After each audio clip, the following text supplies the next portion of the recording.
But let me remind you guys, we give those bulletins out. So Cody had this idea. If you ever want to give somebody a bulletin and say, hey, you should come check out my youth group, and just hand them the bulletin, it has all the information how to find us, our service times. Yes, Ben? I have given all 50 tips. Yes, they went to a good cause. They were a very good present. He was saving them, so he didn't just throw them away. So learn something from Ben, but give it to someone who's not me and say, hey, come visit our church, and this is where it is. And it has information. It has some Bible verses on it. There was one time we went to the tailgating at a Joplin football game, and we were handing out bulletins, and then I looked down, and like that week's bulletins, what was it? It was the one about the buttocks. You guys remember that sermon? It was the one about they cut off the men's beards and cut off their pants, so it said their buttocks were showing. And I thought, I don't know if we want to give out this, hand out that at the game. So I threw those away. But normally I try to pick verses that would actually be good for handing out to someone, because I don't know what someone would think of our church if that's the promotional material we handed out. But anyway, okay. So if you want to, you can turn there in your bulletin. I'll have it up on the slide. But let me recap. We've been going through this story I'm calling the catalyst. It's the story of Joab. And a catalyst is something, I don't remember the definition, but I've got it there. It's a substance that increases the rate of a chemical reaction without itself undergoing any permanent chemical change. And I thought that was a good word for Joab, because he goes through all these experiences, but by the end of his big story, which we're about 2/3 of the way through now, but at the end of his big story, he really hasn't learned anything. He hasn't changed, and he's still doing the same things. But he's a guy who gets things moving. And he's a guy who, like we saw in last week's story, Absalom, one of King David's sons, had led this rebellion against King David. And so last week in the story, David had said, I want you guys to go stop my son, but don't kill him. But Joab knows that if he doesn't kill Absalom, the whole rebellion's never going to go away. So Joab goes out there with a spear. He disobeys David's orders, and he plunges Absalom in the heart. So that's where we are in the story. So David's son is dead, and now they're going to go tell David that the war is over, the rebellion is over, but they also have to tell him that also his son is dead. So they know David's not going to like to hear that. So that's where we are in the story. And so it picks up, it's right after where we left off last week, and it says, I'll throw it up here. Now Ahimaaz, the son of Zadok, said, let me run and take the news to the king that the Lord has vindicated him by delivering him from the hands of his enemies. You are not the one to take the news today, Joab told him. You may take the news another time, but you must not do so today because the king's son is dead. So Joab doesn't want Ahimaaz to take the news because he's afraid that, if we bring this news that David's son is dead, then David's probably going to kill the messenger. And he's saying that because there's been a couple other times in the book. Like if you guys remember when Saul died, Saul was David's rival. And this guy shows up and says, well, I killed Saul, your rival. And David's like, why would you kill him? He was the king. So David had that man killed. And there was another time kind of like that too. So they're afraid whoever takes the message that the king's son is dead, they might get killed. So Joab's like, hey, buddy, you don't want to take the message. That's what he says.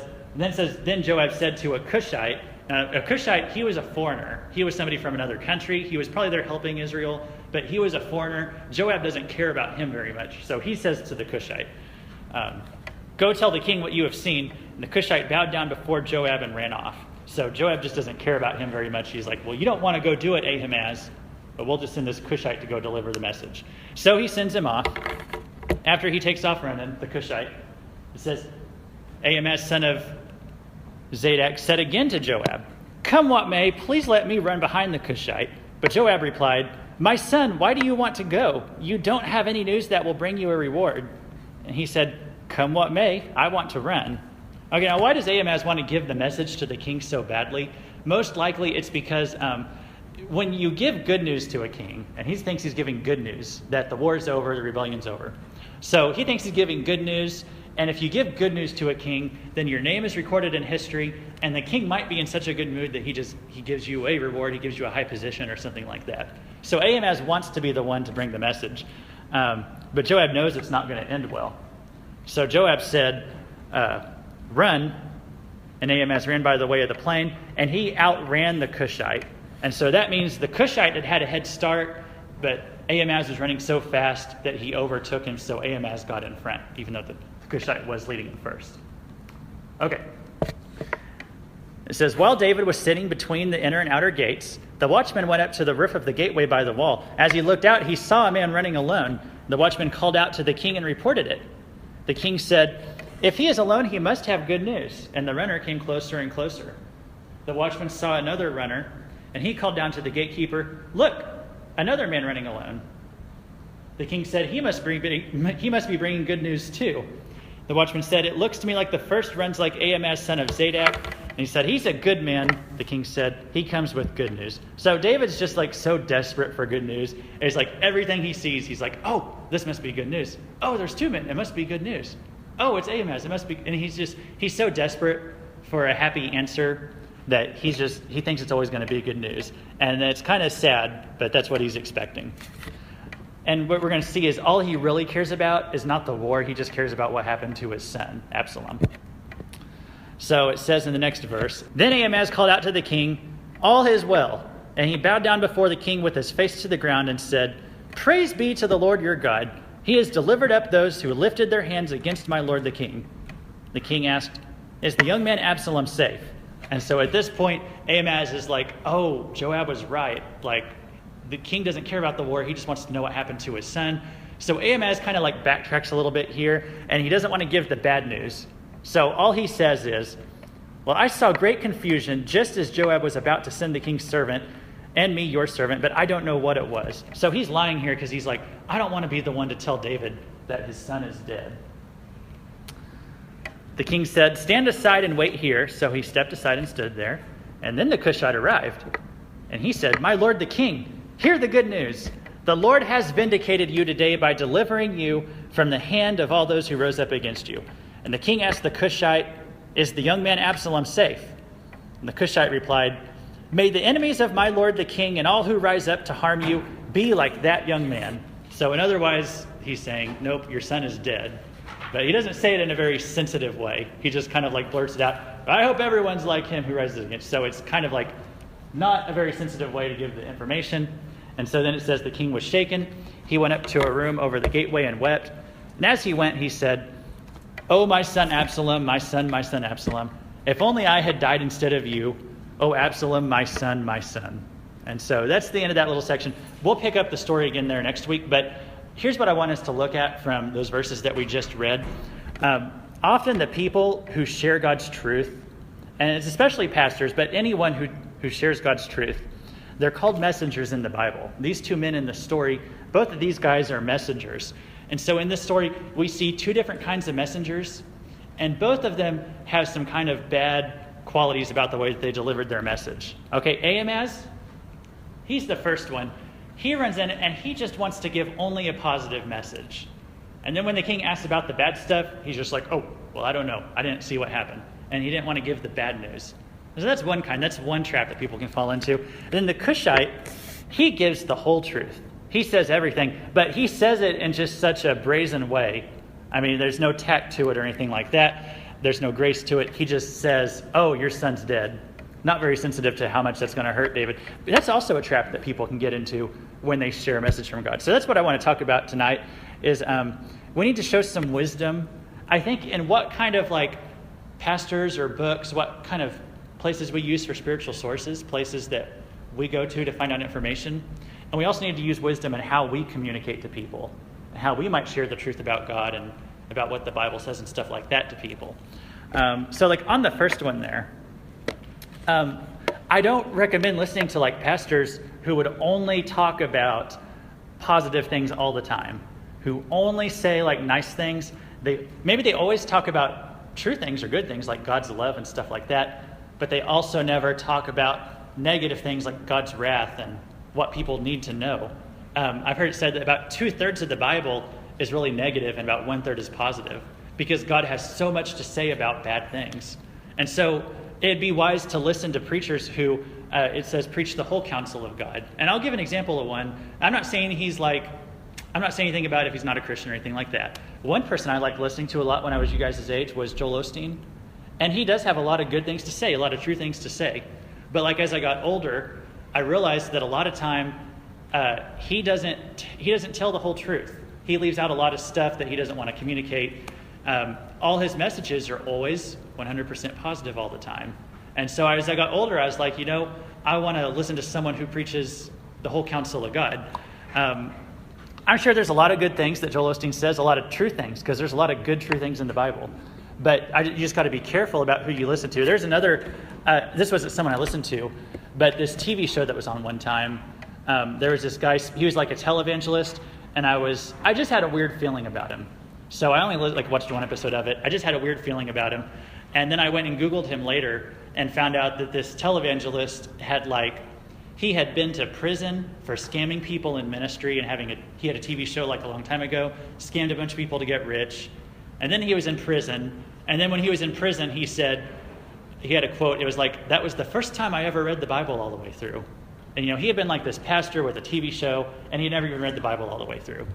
And so then he was in prison, he read it, and when he got out of prison, he went back to being a televangelist, and he was selling stuff again and all that. So I had a weird feeling about him. But just don't always just assume you can trust any Bible teacher, but always check them out and just use wisdom about that.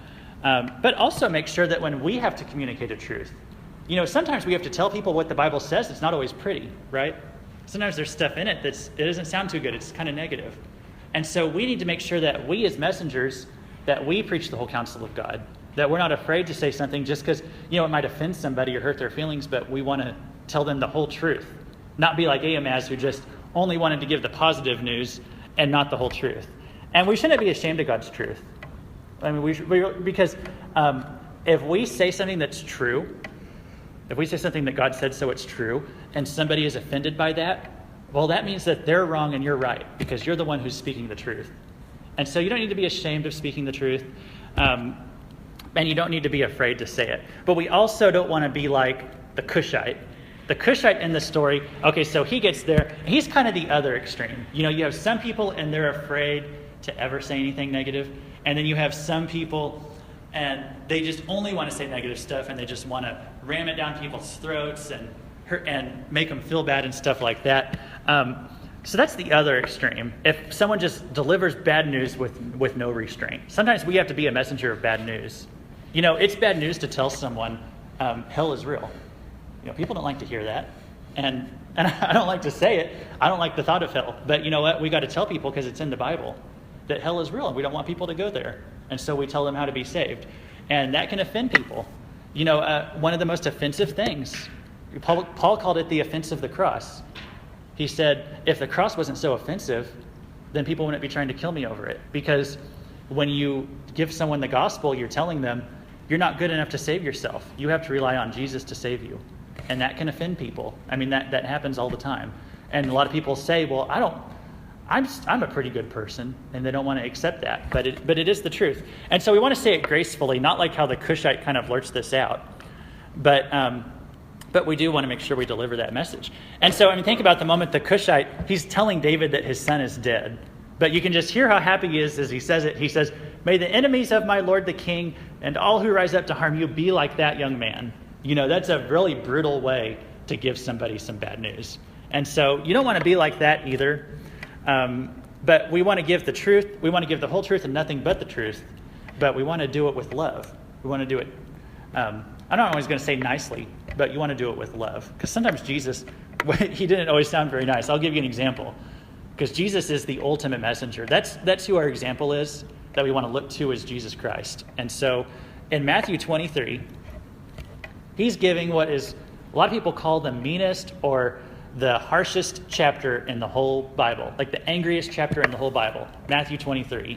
And Jesus is talking to the Pharisees, and I'm just going to give you a small snippet of it. Here's just a couple verses. This is just what Jesus says in a couple verses. He says, he's probably yelling or screaming here. He says, woe to you, teachers of the law and Pharisees, you hypocrites. You shut the door of the kingdom of heaven in people's faces. You yourselves do not enter, nor will you let those who enter who are trying to. And he says, woe to you, teachers of the law and the Pharisees, you hypocrites. You travel over land and sea to win a single convert, and when you have succeeded, you make them twice a child of hell as you are. That's some pretty harsh stuff to say. And that's Jesus talking right there. He's a tough guy. He's not Mr. Nice Guy. Jesus he was a hard man to listen to, a hard preacher. But I'm not going to go into why he was saying all that stuff tonight. But he just goes through, he keeps saying, "Woe, woe, you hypocrites." He says it 7 times. There's 7 of those. That was just a couple of them. And he gives this, it's called the 7 woes, some people call it. And it's really harsh, but then this is how he finishes it. This is what he says at the end of that chapter. And he says, "Jerusalem, Jerusalem, you who kill the prophets and stone those sent to you, how often I have longed to gather your children together, as a hen gathers her chicks under her wings, and you were not willing." And so at the end of it, he's just talking about how much he loves them. Like he's given this really mean, harsh message, angriest chapter in the Bible. And at the end, he's like, "Man, I just wish I could gather you under my wings like a hen gathers her chicks." You know, he's using like the metaphor of a hen, a mother hen, and her babies. You think about how tender that is. I mean, that's a really affectionate, when you imagine that, a mother hen. But that's the example of love he goes to say, "Man, I'm angry at you, but I love you so much." And so even when Jesus was mad at people, he was showing them love. He was trying to get through to them. He was trying to get through their thick heads. And so it's probably not always going to be a good example to get this angry with someone, but you know, if Jesus did it, there might be a time. But don't just lose it on people. If you get angry with someone, show them that it's because you love them, that you're angry because you care about them. You know, the more you love somebody, the angrier you're going to be at them if they're like screwing their life up or something, right? The more you love someone, the angrier you're going to be about that. So that's a way of showing love, but make sure they know that you love them. And that when we give people the truth, we're not just beating them over the head with it or trying to make ourselves feel better, but we're doing it for them. So that's the lesson tonight. I want to end with this quote, then we'll pray. It's from Charles Spurgeon. He wrote a lot of great books on Christianity hundreds of years ago. This is what he said: "If sinners be damned, at least let them leap over hell. At least let them leap to hell over our dead bodies. And if they perish, let them perish with our arms wrapped around their knees, imploring them to stay. If hell must be filled, let it be filled in the teeth of our exertions, and let no one go unwarned and unprayed for." And it's true. If we have to give someone a message that's going to break their heart, we should do it with tears in our eyes, caring about them as much as we say that. Let our heart, the way we present ourselves, be matching what we're saying, be backing it up, that we really do care about people. And so let's all stand and we're going to pray. I'll let you guys go for tonight. Thank you all so much for being at church.